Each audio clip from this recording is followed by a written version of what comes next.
Hey all, welcome to Parker's Reefs. In today's episode we're going to have a bit of fun. We're going to get all the skimmers I've got in the house, put them in this frag tank in some dirty water and see what they can produce.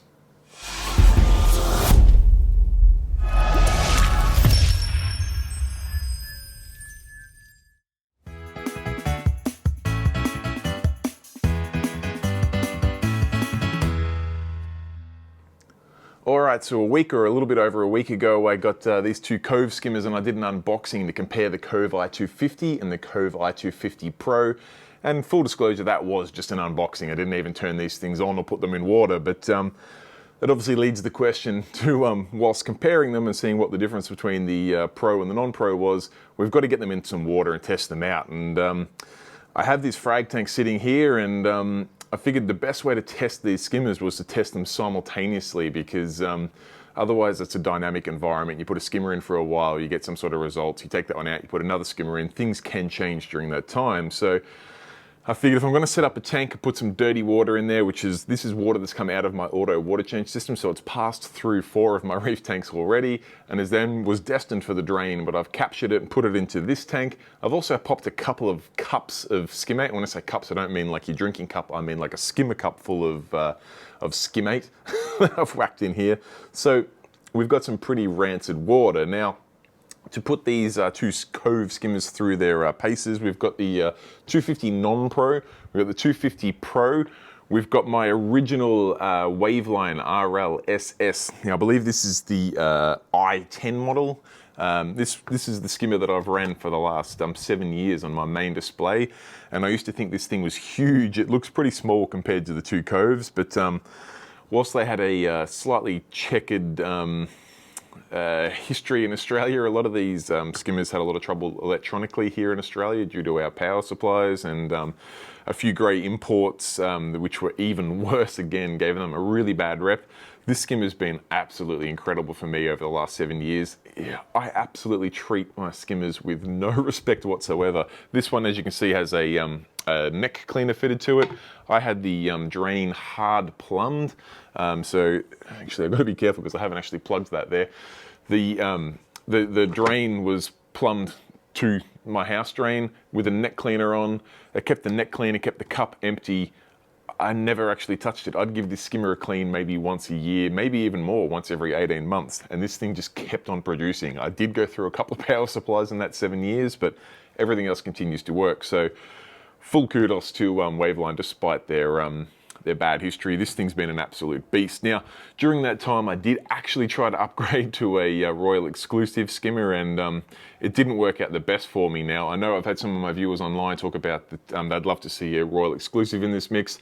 If I had one here, I would have put it in this tank. These are all the skimmers I've got on my hands at the moment, so with the true nature of COVID-19 lockdown, I've just grabbed everything I can to make this this comparison happen. So we've got one last skimmer, which I'm not sure how well you can see from the camera there. We've got eShopps S200, which again, I thought was a decent sized skimmer, but you can barely see it hiding back here.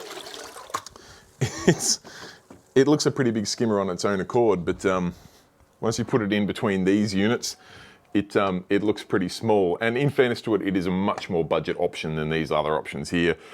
The Waveline, when it came out, cost me a fair bit. I think it was around about $1,500 when it came out. We've talked about the pricing of the Cove, and I know that had a few people watering their eyes, but hopefully when you see the skimmers in the tank with the other skimmers here, you can see just how big they are. Cove do smaller skimmers, and they are cheaper. This is the 250 Pro and the 250 non-Pro. They're big units, okay, so their price does sort of go with that. But we've got the eShopps S200 in here as well, just to give us a comparison. So we've got a AC pump and 3 DC pumps. This one's obviously AC non-controllable, DC non-controllable, DC controllable, DC controllable. So because this water is so rancid, I've got 20 centimeters deep of water there, which is probably fairly shallow for most of these skimmers. But because the water's pretty dirty and I'm expecting you can probably see a little bit of bubble on these skimmers, I did just turn them on for a second to make sure they worked and to get the settings all roughly around level playing field. They foam up something chronic, so I wanted to make sure that we didn't overflow these skimmers in a heartbeat. So I've actually removed all of the wedge pipes. So every one of the skimmers have had their wedge pipe removed, so they're running full drain back into the sump. Now, Obviously this is no scientific test. There could be a more beneficial section in the sump for the water to be drawn from. I don't know. I just wanted to put all these skimmers in the tank and just let them have at it and see how we went. So before I get started, I better find a bung for this one, because this one, like I said, is normally plumbed into my drain. So it currently does not have anything blocking that from the drain. Other than that, I think we should be pretty right to power these guys on and just see what they do. So bear with me, I'll go find a plug for this and then we'll get cracking. All right, I've managed to find or reutilize one of the hoses from the Coves onto the Waveline skimmer. So I'm going to fire this one up first. It's the oldest, then we'll move on to the eShopps. Actually, what I might do is I might turn them on individually first so you can get a good idea as to what sort of bubbles they're producing, because that is another factor, how many micro bubbles they release, what sort of noise they make on their own, and then we'll get them all firing and I'll let them run for a little while and we'll go from there. So I'll fire up the Waveline first. As mentioned, it is a controllable unit. 2,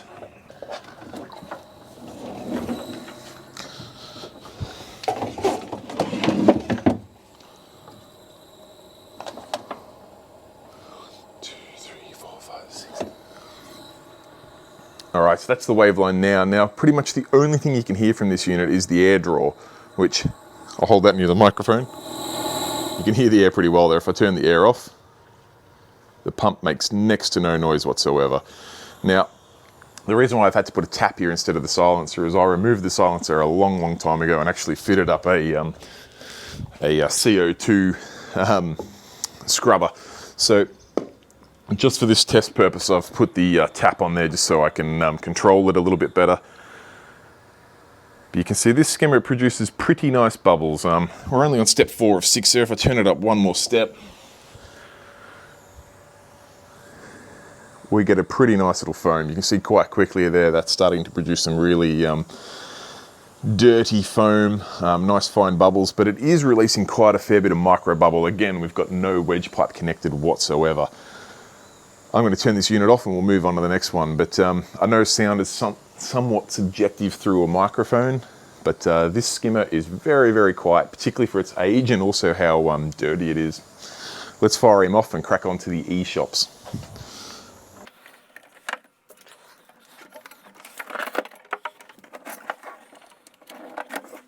All right, that's the eShopps running now. Now, it is an AC pump that's non-controllable. It's going to move the camera so you can see it.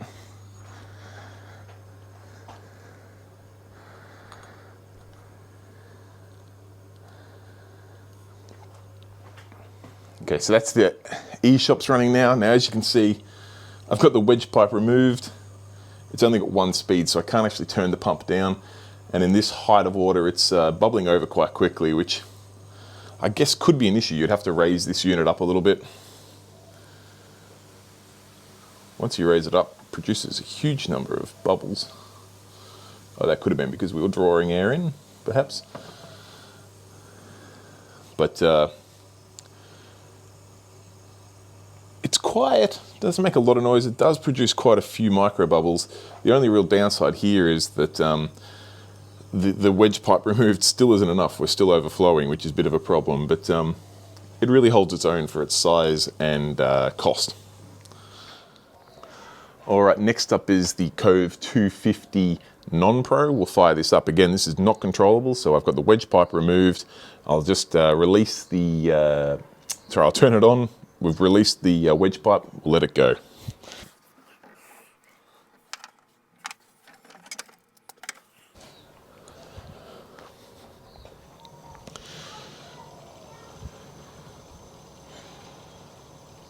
Alright, looks like the pump has a little bit of a soft start to it, but we can see some crazy fine bubbles being produced already. Looks like, is it going to get past there? We've got a little bit of bubbling still happening there in the center, but the looks like the pump slowly sped up, and it's now just producing some really fine bubbles. It obviously wants the wedge pipe in there, because traditionally we'd probably have that sort of bubble height up around the base of the cup, but again, I'm not sure how well you're going to be able to pick up the sound. It's really only coming from the air. I can open up the air. Makes a bit more noise, also makes the bubbles rise a little bit higher. In fact, that's a beautiful fluffy skimmate producing already. The only noise is coming from the air intake here. If I put my finger over it, the noise goes away drastically. So by the time you hooked up a fresh air feed or something to that, you're not going to hear this skimmer at all. Performing very, very well. But let's turn this one off before it starts producing some skimmate, and we'll get the Pro on and see how it performs. All right, last but not least is the 250 Pro. The camera's on a bit of a funny angle there, but I wanted to give you a good shot of the body of it so we can check out the bubbles. I'm going to turn it on, and I'll turn it up to maybe about 20 watts of power, which is next to nothing, but it'll give us an idea as to what it can produce.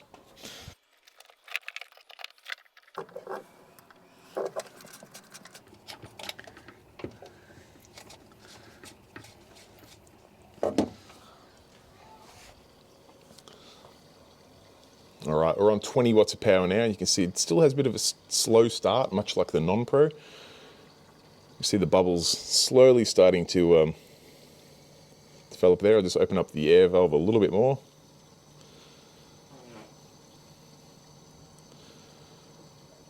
And again, we can see a very nice little skimmate starting to be produced. The bubbles are very, very fine and trying to climb up this body quite quickly, which is a great sign to see. We've got ultra fine bubbles down here straight out of the pump, and you can see they start to open up and start to climb that neck there nicely. Now again, this is at 20 watts of power. This unit will go up to 50 watts of power, so we're running it at very, very low power consumption at the moment. And if we just give it a second longer, you'll see this beautiful, soft, fluffy foam coming up through the neck here.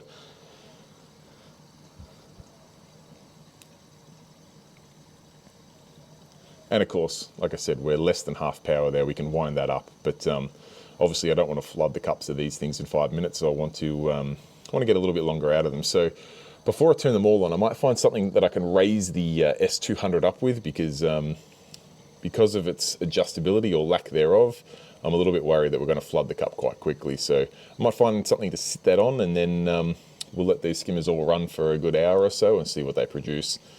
You can just start to see that beautiful foam starting to come up through the surface there now. And one thing you probably can't see, I'll see if I can get the camera in a little bit closer. Despite there being no wedge pipe in there at all, the number of bubbles that are coming out of the opening is minimal, like next to nothing. In fact, I'll grab the camera now and pan it down so you can see. That is a completely open wedge pipe. When you compare the bubbles in the body compared to the bubbles coming out of there, we've got a nice little flow of water coming out of there. It's producing minimal bubbles, which is a really, really nice touch. Got that nice foam coming up through there. All right, I'm going to find something to sit this eShopps skimmer on, and then we'll let these guys run for a while. All right, I've rearranged the skimmers a little bit so you get a better view of each of them, and I've also raised the eShopps up onto a little fragging rack, so hopefully the extra inch and a quarter there will just reduce it from overflowing, but we'll see how we go. I'm going to fire all these up. I'm going to set the Cove Pro to about 20 to 25 watts. I'm going to set this one at around about 60% power. So that's probably running at, what's that? That's 40% power, 40 to 50% power. I'll set this to about 60% power. This one I can't adjust the power, and that one I can't adjust the power. But once again, they've all got their wedge pipes completely removed, so they've got maximum exit of water. I might tweak the air adjustments on each of them just to get it sitting where it looks about right, and then we'll let them run for a while and see what sort of results they can produce. So I got the job of diving down here and putting all the plugs in. Bear with me.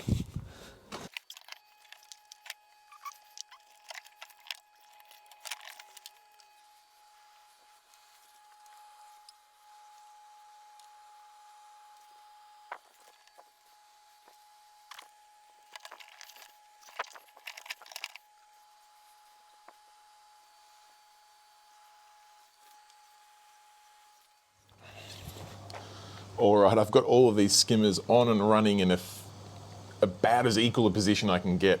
Again, I've got this set on step 4 of 6, so it's running at 80% power.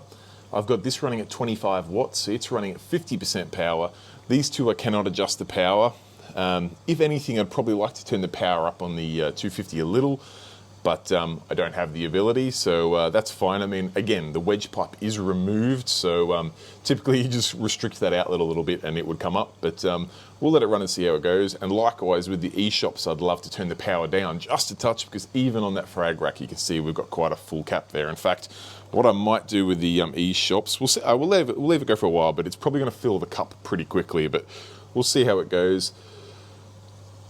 One thing I am quite surprised with, in that with 4 skimmers running in what's about 80 to 90 litres of water, how little of bubble and noise there is. The noisiest of the lot is probably the eShopps, despite being the smallest.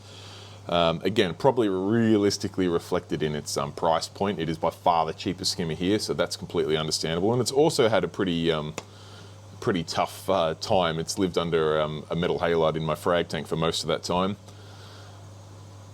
The only real noise you hear from the other 3 is just the air being drawn in, which is pretty intense. You can see, in fact, I might even adjust the air restrictor on this one a little, just because it's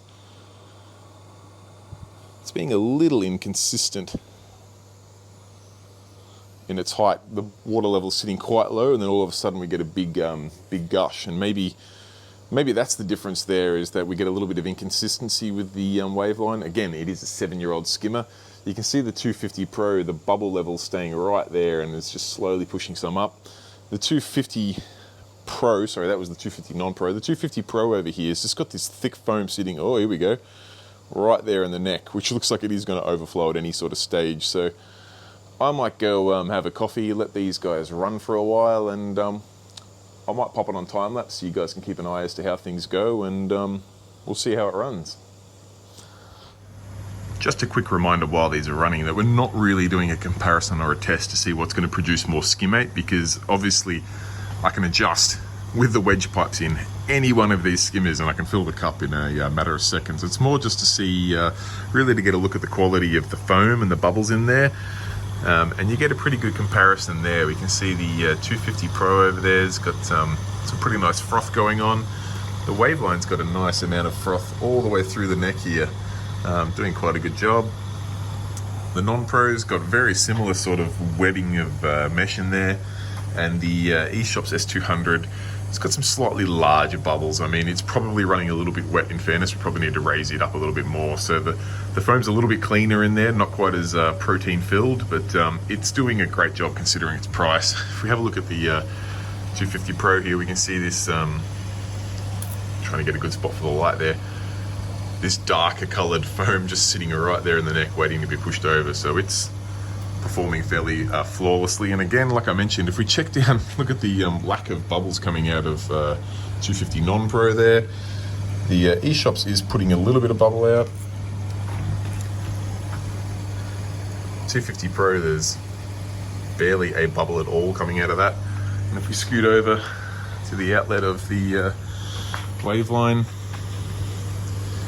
there's a bit, in fact, that's probably producing the most bubbles of them all. But realistically, for no wedge pipe, just have a quick look compared to the non-Pro there.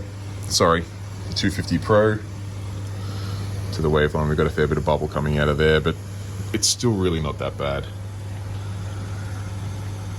And again, I'm not sure how well you can pick up the audio on camera, but it's surprisingly minimal. Let's let these run for a while. I'll go have that coffee and we'll see what they can produce.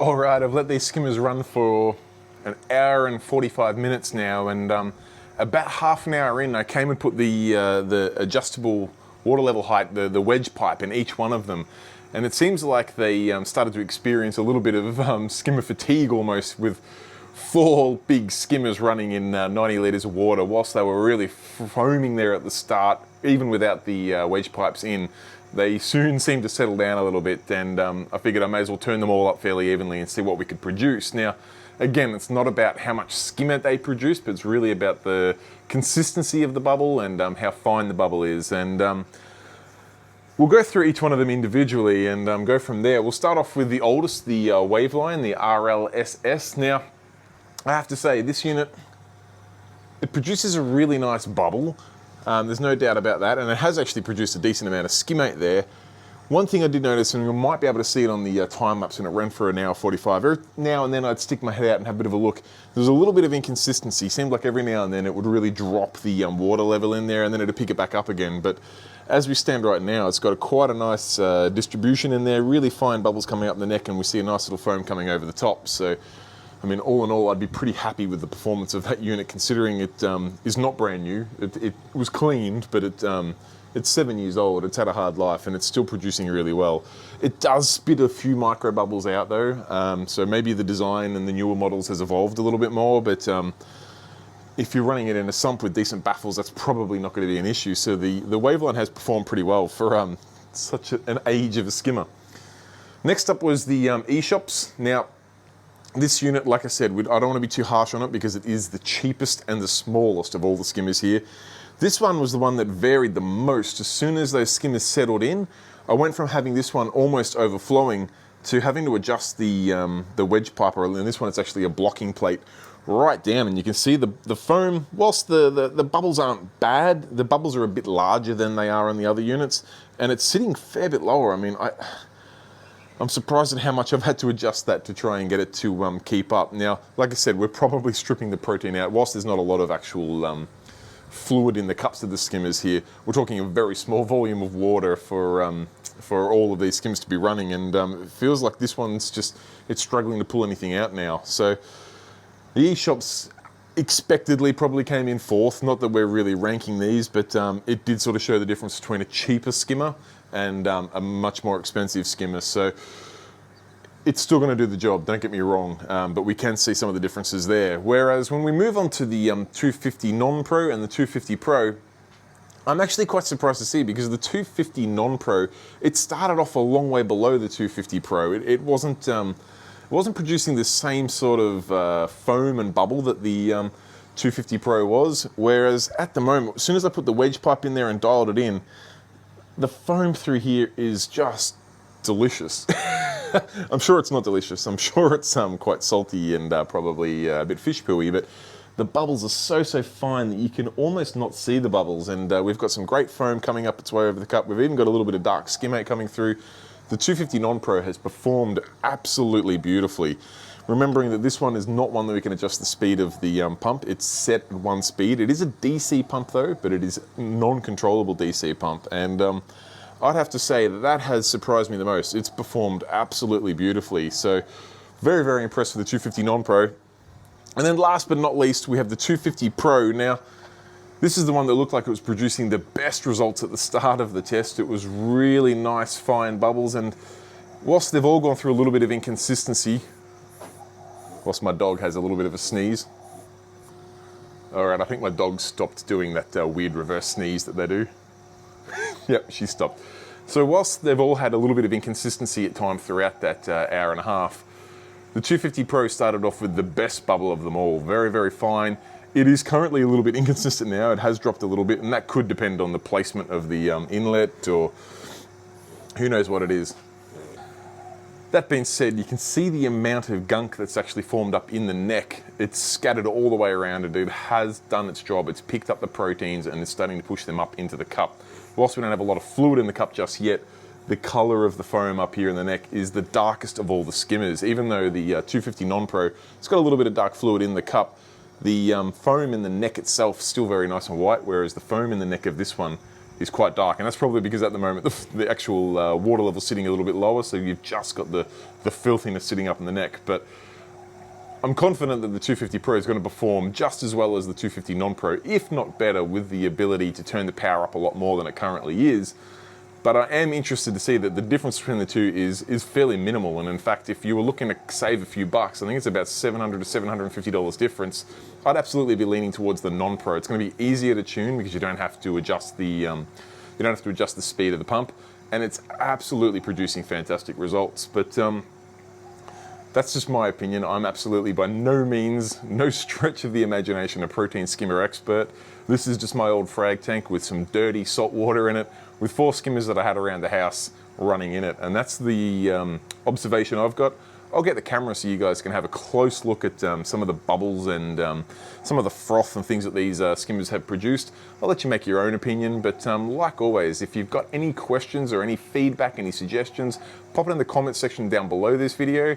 If you've enjoyed the video, please give it a thumbs up. That tells the YouTube algorithms that it was a good video and other people should watch it, so that really helps me out. And as always, if you have not yet, and by the stats, about 70 to 75% of people that watch my videos are not subscribers.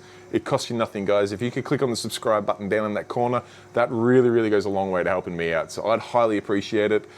And of course, it won't hurt if you want to see more videos like this in future. I've got a whole lot more equipment to come in my dream reef tank. So if you don't want to miss out on those videos, make sure you subscribe and hit that bell notification. But I might leave it at that, guys. Till next time, stay safe, keep reefing. Cheers, bye.